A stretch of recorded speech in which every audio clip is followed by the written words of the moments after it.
Assalamualaikum warahmatullahi wabarakatuh. Ketemu lagi dengan saya Rizal Fauzi. Saya akan membuat video tutorial color grading. Di sini sudah saya siapkan footage ini Mas Rozi ketika kemarin kita membuat film pendek di sela-sela waktu kosong kita. Nah, langsung saja yang akan kita bahas adalah color grading. Berarti tentu saja kita harus masuk ke color. Setelah kita masuk ke color, ditemui dengan 6 bagian. Nah, kita akan bahas satu persatu. Yang pertama yaitu adalah basic correction. Ini memungkinkan teman-teman untuk menerapkan penyesuaian preset ke media dalam bentuk input LUT atau menggunakan LUT yang sudah disediakan oleh Adobe. Contoh misalkan kita menggunakan LUT yang pertama, kita bisa memanfaatkan fitur yang ada di Adobe. Kita mau pakai LUT yang mana? Misalkan seperti itu, kita kembalikan lagi. Kalau teman-teman tidak menggunakan LUT, teman-teman bisa memanfaatkan fitur-fitur yang lain.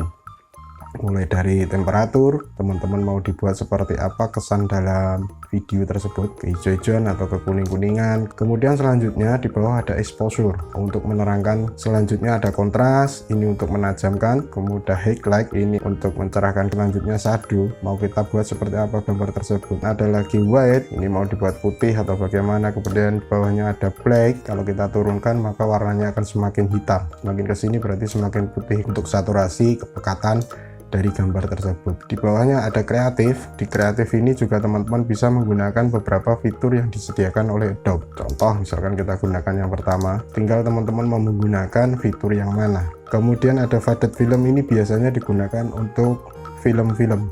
Ketika proses editing dia rata-rata menggunakan faded film ini. Selanjutnya kita masuk ke curve. Nah, di RGB curve ini saya ambil contoh aja yang hue versus saturation. Kita ambil pen tool, misalkan mau yang saya rubah bentuknya, mau saya naikkan berarti warnanya semakin hijau, saya turunkan mana semakin pudar.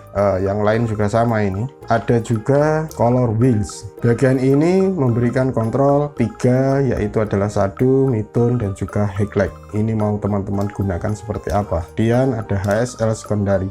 Contoh misalkan yang pengen saya rubah adalah bajunya dari Mas Rozi. Saya ambil warna biru, saya centang di color gray, pengen benar-benar di bajunya saja, tidak ada yang lain. Di sini benar-benar yang sudah pekat, misalkan warnanya pengen saya benar-benar buat warnanya biru. Sudah jadi. Kemudian selanjutnya fitur yang disediakan oleh Adobe adalah vignette. Teman-teman semuanya, saya pengen benar-benar penonton itu fokus ke Mas Rozi, jadi saya buat vignette-nya seperti ini. Semakin kesini maka semakin terang, semakin kesini maka semakin gelap, mengesankan bahwa Mas Rozi ini menjadi sosok tokoh utama, misalkan seperti itu teman-teman. Nah, itu adalah fitur-fitur yang disediakan di Adobe Premiere Pro di color grading. Selanjutnya ada salah satu fitur juga di Adobe Premiere Pro ini, yaitu adalah comparison view. Nah, ini contohnya, saya ambil gambarnya Mas Rozi tadi. Di sini juga sudah saya siapkan di sini, yaitu adalah saya ambil dari videonya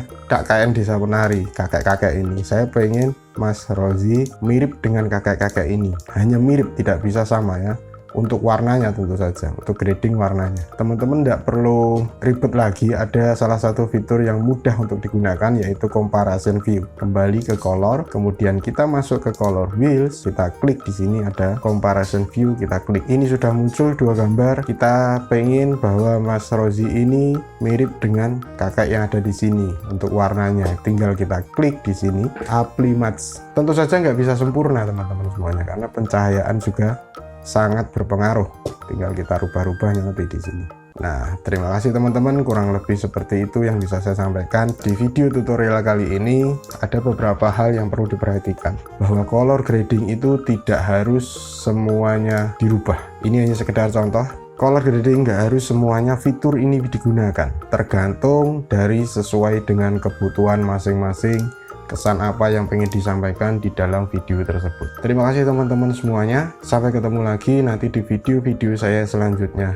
Sekian dari saya, dan saya ucapkan salam sehat dan salam kompeten.